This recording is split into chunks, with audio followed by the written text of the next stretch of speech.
To start this part, we're going to go ahead and start out on our top plane. Look at our top and open a sketch. We're going to start with our line tool, and our first line is going to go from the origin straight to the left. Not real worried about size. Just so you're aware, the shortcut key L turns the line tool on and off. So since I'm going to draw 4 different line segments that aren't connected, I'm going to hit L to turn it off, and then L to turn it on again. And then I'm going to draw a line that goes about like this, again, making sure they stay horizontal. L and L. I'm going to actually go directly below this one, draw a short little line that ends directly below the origin. And if you can get that to apply that relationship right there, that would be perfect. And then the last one's going to be a big long one.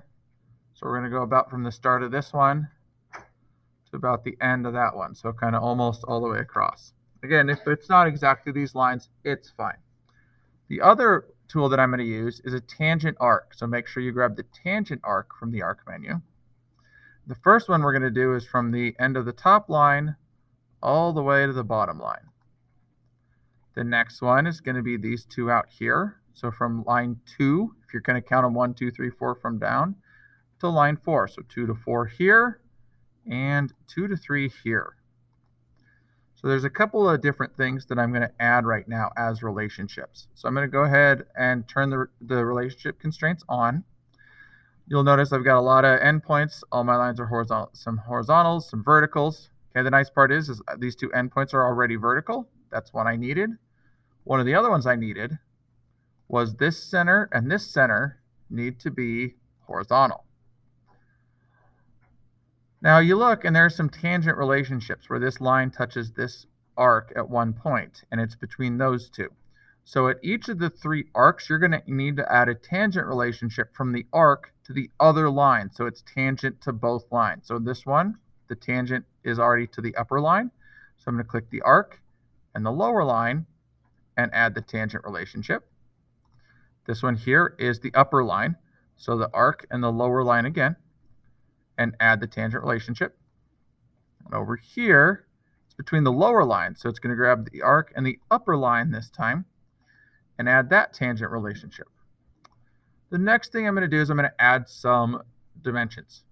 So as I get my dimension tool, this line right here is going to go to 75. The distance on this line is going to be 125. The distance between this center and this center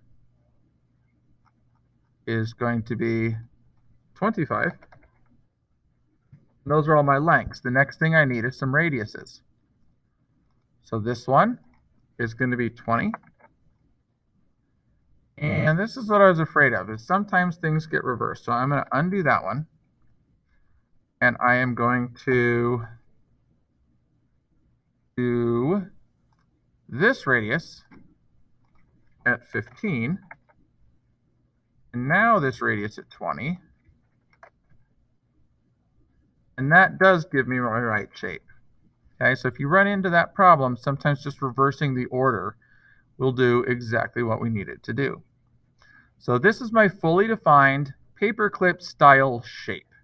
Okay, and this is the path in what's called a sweep. We'll talk more about how a sweep works in a minute. But just to help us keep it straight, I want you to go ahead and rename sketch 1 as path. I'm not going to do anything with that yet, but I am going to go back to my 3D view. What we're going to do now is you can see this path starts at the origin.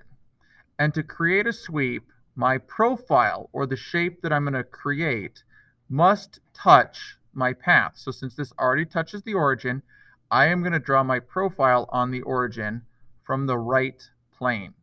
Okay, so I'm going to look at the right plane with it selected, and I'm going to click Sketch. I'm going to grab the Circle tool, and I'm going to put a 5mm circle. That's way bigger than 5. That's what my dimension tool is for. 5mm circle on the origin.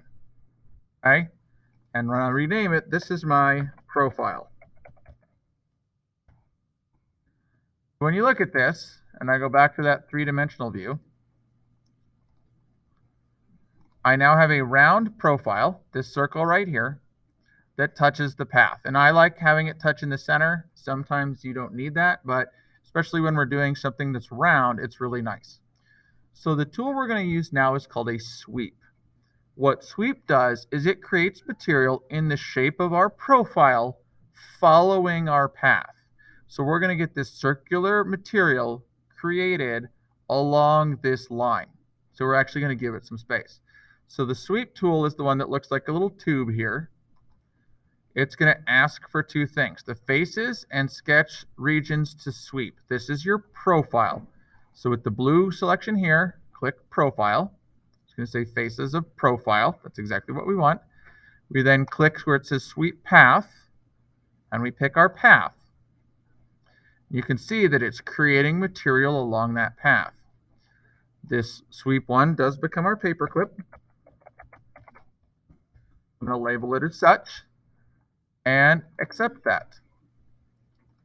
So at this point, there is my paperclip. We've truly made one large paperclip. So I'm going to go ahead and under the part name, I'm going to rename that to paperclip.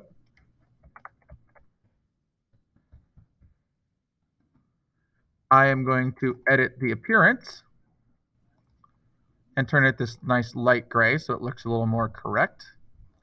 And I'm also going to assign the material called carbon steel. Carbon steel. So as you get ready to turn this in, you do want to open your material properties, select the paperclip part so that you have the mass showing. And this is ready for it. This is almost ready. I would probably move this over, do a little bit better job of zooming in. And again, if you don't like the planes in your way, you're welcome to hide those by clicking the eyeball like we've done in the past, so that we can see your object and the mass properties, but please make sure both are showing when you take your screenshot to turn this in. Congratulations, you've done your first sweep.